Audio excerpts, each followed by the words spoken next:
Bonjour à toutes et à tous. Du fait des évolutions du monde professionnel, de la réglementation aux attentes des actifs et du monde en règle générale d'ailleurs, nous avons choisi d'explorer ensemble les moyens de repenser le monde du travail. Je m'appelle Corinne Estelle-Diémin, je suis entrepreneure et fondatrice de Plume Biz. Notre métier, permettre à nos clients d'améliorer la productivité et la fidélisation de leurs collaborateurs.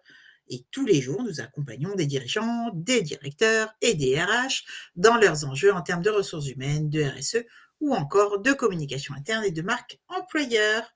Avec notre live Bebuzz, nous vous proposons de rencontrer des hommes et des femmes de métier qui partagent avec nous leur passion, leur vision et leur retour d'expérience sur des sujets clés. Et aujourd'hui, j'ai le plaisir de recevoir notre coach santé, Audrey Bucaille. Bonjour Audrey. Bonjour. Audrey, tu es ostéopathe à Paris 14e et tu es également coach sportif et notre experte santé. Notre sujet aujourd'hui, la nutrition et la productivité au travail. Alors, on nous le répète souvent, des habitudes alimentaires saines améliorent la concentration, la capacité à résoudre les problèmes, la créativité et la productivité. Je n'ai qu'à dire youpi. En plus, cela joue sur la bonne humeur, ça je suis persuadée que c'est vrai, et réduit les risques de stress et de dépression. Audrey, en fait, tu en penses quoi de tout ce que je viens d'annoncer? Quel est le vrai lien entre nutrition et productivité? Déjà, qu'est-ce que la bonjour à tous, Corinne, hein, et bonjour à tous ceux qui nous écoutent. Alors, déjà, qu'est-ce que la nutrition? Par définition, c'est une science qui analyse, les rapports entre les aliments et la santé. Donc, déjà, voilà, au moins pour voir un petit peu. Donc, qui dit aussi productivité dans la santé. Donc, on peut trouver un lien déjà. Le processus, consiste à ingérer de la nourriture et le convertir en énergie ou en autres, nutriments, vitaux nécessaires à la vie. Donc, aussi potentiellement un peu de productivité dans tout ça. Et cette fameuse énergie va vous servir en fait pour cette productivité. Donc, il y a un lien déjà, de base entre, c'est la nutrition, ce qu'on ingère et ce qu'on va proposer. En mai 2024, il y a une étude qui a été menée auprès de 20 000 employés, par l'université, Brigham Young, qui montre que les travailleurs ayant des habitudes alimentaires malsaines étaient 66 plus susceptibles de se relâcher dans leur travail. Donc, de même que ceux qui consommaient rarement des fruits et légumes étaient 93 plus susceptibles d'être, improductifs au travail. C'est Donc énorme. voilà, déjà, bon, et 20 000 employés, c'est pas mal comme étude, enfin, en tout cas, voilà, Oui, oui, c'est probant, c'est probant. mmh. Alors, comment les choix alimentaires impactent-ils notre niveau d'énergie et notre capacité finalement à rester, concentrés? Et selon ce qu'on le choix, hein, nous pou ce qu'on va manger, il y a des aliments qui vont être riches ou pauvres, en nutriments. Donc, si voilà, les nutriments, sont les substances apportées. On remet, hein, aussi, des petites définitions. Elles sont apportées par l'alimentation. Donc les aliments et qui assurent le développement et l'entretien de l'organisme. Donc, on a les protéines, on a les lipides, les glucides, les vitamines, les sels minéraux et les, oligo-éléments. Donc ça, c'est avec ça qu'on fait son choix alimentaire. On va un peu plus vers les protéines, les lipides et derrière ça, c'est la viande, c'est, des protéines végétales, les lipides, c'est les huiles, glucides, huile ou autres, hein, graines, amandes. Glucides, on a tout un panel, hein, qui va de des fruits au riz, aux pâtes et vitamines, voilà, c'est plutôt dans les fibres, enfin, tout ce qu'on va trouver dans les légumes, les fruits. Sels minéraux, on peut retrouver ça dans l'eau, par exemple. Voilà, donc déjà, voilà, on peut se balader. D'accord, mais si moi je veux être super productive, je choisis quels aliments finalement? Ouais, ouais. Alors, du coup, les aliments, riches, du coup, en macronutriments, donc glucides, protéines, lipides, micronutriments aussi et les fibres, c'est ce qui va, te permettre en tout cas, voilà, d'avoir le plus de carburant, on va dire. Mais pour une meilleure productivité, on va dire que les glucides, les bons glucides, hein, je parle pas d'un dessert, sucre rapide, mais plutôt, des sucres lents, ont un rôle énergétique. Enfin, c'est leur rôle, donc il faut pas Un les bannir. riolet? Surtout Un comment? riolet? Un riolet? Du riz, mais voilà. Non, mais en fait, c'est après tu peux, mais faut juste doser, mais ce n'est pas à bannir, en fait, parce que c'est surtout dans ce sens-là, on a tendance à enlever les glucides, mais il faut un petit peu quand même. Alors, y a-t-il des justement des aliments à éviter pour maintenir un haut niveau de productivité? Parce que tu on connaît tous, hein, la sieste de l'après-midi quand on a fait des bons repas, Mmh. quels sont les aliments finalement à éviter? En fait, il faut éviter surtout, pas f en fait, faut pas penser à ce qui va nous booster, mais en fait, la chute libre qu'on va avoir après. Donc en fait, ce moment de veille où on a envie de dormir, donc parce que tous les aliments, surtout les sucres, ça va nous booster forcément après manger, c'est son rôle. Sauf que, selon les sucres qu'on va prendre, on va avoir un énorme pic de glucides et d'un coup, ça va redescendre et c'est cette chute qu'on ne veut pas. Donc les sucres lents vont en tout cas amener à garder en fait une courbe assez sympa et on va pas avoir cette chute, cette fringale. Les sucres type dessert, les produits transformés, donc on va être super au top pendant 1 heure et d'un coup, ça va être la grosse chute. Donc c'est ça qu'il faut voilà, il faut doser, type, enfin les boissons sucrées, typiquement, hein, c'est ça on est assez boosté au début, ça réveille. Il y a vraiment ce côté, ça réveille et après, en fait, c'est la chute. Donc c'est plutôt, faut manger des repas aussi de taille moyenne, hein, aussi la quantité. Plus vous allez prendre une quantité, beaucoup plus importante, plus ça va être difficile à digérer. L'espace aussi, entre vos repas, essayez quand même d'avoir un espace de plus de 4 heures entre vos repas pour pas vous fatiguer dans la digestion. Si vous êtes tout le temps en digestion, c'est compliqué Oui, c'est et vrai. voilà et réduire, mais sans parler d'avoir une assiette, voilà, mais au moins, voilà, d'être cohérent et pour tout ce qui va être lipides, de favoriser, les bonnes graisses, le poisson gras, les noix, les graines, les œufs, le jaune, c'est le lipide et avoir la main légère sur les huiles et le beurre ou la crème, par exemple. Mmh. Et comment l'hydratation, affecte-t-elle justement cette performance cognitive et du coup la productivité? Mmh.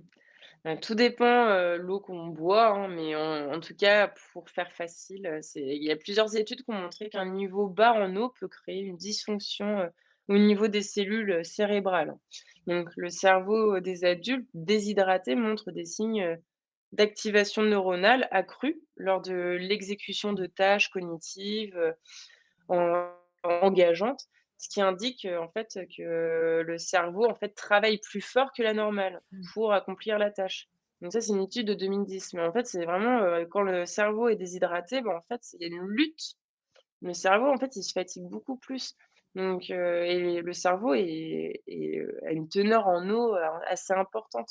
Donc faut s'hydrater, pour éviter aussi pareil, c'est plus, une sensation de confusion quand on est déshydraté aussi, D'accord. Quels sont les principaux défis que rencontrent les individus que nous sommes pour maintenir une alimentation saine et équilibrée dans leur, mode de vie, actif, donc dans leur vie professionnelle quotidienne? Tu dois rencontrer pas mal de gens en fait, de patients qui doivent partager avec toi des difficultés? Oui, mais en fait, c'est des difficultés, basiques, hein. C'est, trouver du temps déjà, de volonté, hein, c'est pas si simple que ça et avoir une bonne lecture, de la santé, de la bonne santé. Donc voilà, c'est vraiment ces 3 là, hein, c'est temps, volonté et se renseigner, et c'est ça les défis, en fait, surtout. D'accord, et quel conseil leur donnes-tu ou donnerais-tu à quelqu'un qui, souhaite améliorer sa nutrition pour augmenter sa productivité au travail? Bah, tout dépend où elle en est, par rapport à ce qu'elle à ses conna par rapport à ses connaissances. Donc, d'aller voir un professionnel, diététicien ou un peu plus poussé comme un nutritionniste pour, apprendre un peu plus, ce qu'elle peut mettre dans son assiette. Et après aussi pour savoir, s'il y a des carences, en fer, en micronutriments, voire en macronutriments, bah, faire des bilans sanguins aussi, ça peut orienter. Parce que des fois on n'est pas productif, c'est pas parce qu'on mange pas bien, hein, c'est qu'on a une carence, on a une carence potentielle en quelque chose et c'est là qu'il faut pousser un peu plus. Ouais. Mais alors, est-ce qu'il y a une façon, une bonne façon de planifier, le j'aime pas le mot bonne, hein, mais, est-ce qu'il y a une façon de planifier efficacement ses repas pour, justement garder ce niveau de productivité tout au long de la journée? Bah, oui, effectivement, le côté, oui, planifier efficacement. Oui, c'est possible, mais bon, après, ça joue vraiment sur d'une personne à une autre, mais avoir, son rythme, avoir un rythme, déjà. Mmh. Le corps aime avoir, une routine, avoir, vraiment une habitude. Le corps aime ça, c'est, chez tout le monde. Après, il y a des personnes qui n'aiment pas les routines, mais il faut trouver sa routine, en fait, son rythme et ne pas trop charger les repas, tout en étant rassasié. Ça, c'est toute une science. Ça joue avec, les protéines qui rassasient, les lipides, les légumes, les fruits, ça rassasie parce qu'il y a des fibres, et ça, c'est illimité. Enfin, en plus les légumes que les fruits, mais voilà, on peut y aller, on peut du coup, c'est avec ça qu'on peut doser. L'idéal est de répartir dans la journée.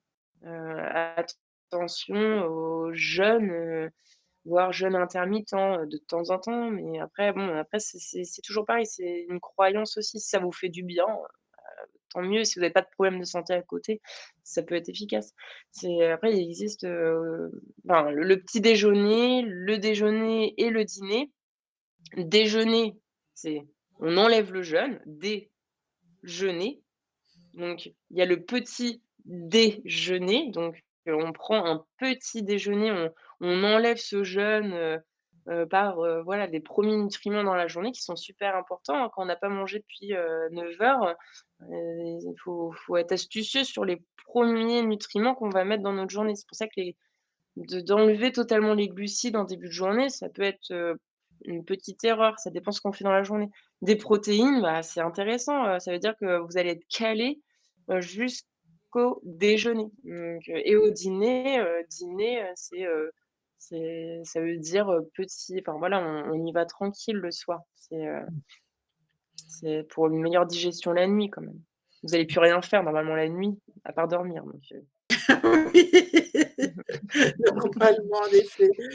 Et tiens, justement sur la qualité du sommeil, et donc comment cette nutrition influence la qualité du sommeil?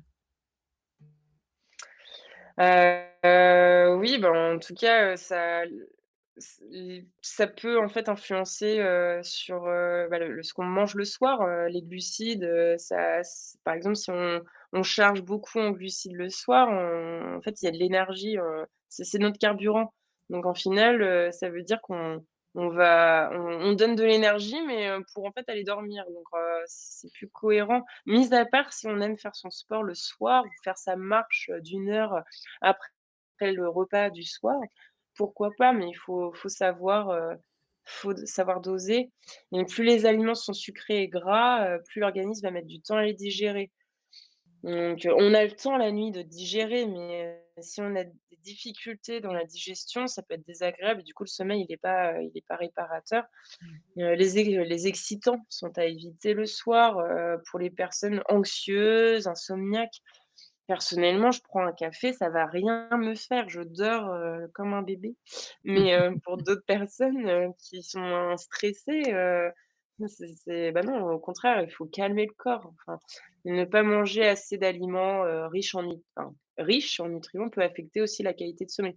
C'est vraiment une science quand même, hein, c'est pas si simple, hein. Je peux pas te donner des réponses, Oui, puis il faut se connaître, qui, j'imagine aussi, faut connaître mmh, son corps, ses besoins, son rythme. En effet, toi, tu as une ac tu es hyper active toute la journée, hein, entre tes coachings, les allers-retours, au cabinet, tu repars, donc c'est sûr que c'est pas le cas de tout le monde, surtout dans le tertiaire où beaucoup de gens sont quand même en sédentaire et beaucoup de gens bénéficient du télétravail, à mmh. en bonne partie, en fait, en tout cas plusieurs jours par semaine.